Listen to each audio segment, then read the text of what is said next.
ખેડૂતની વેદના હું કહેતી છે કોકે જેવું વિચાર્યું છે પાક લેશું તો મારું સપનું પૂરું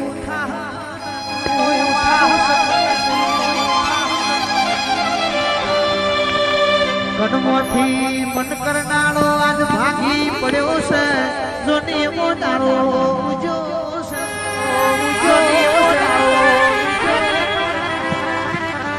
વગર મોસમની વાદળી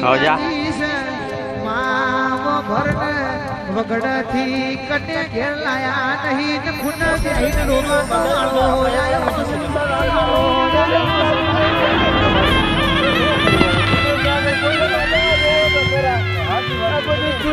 રાતે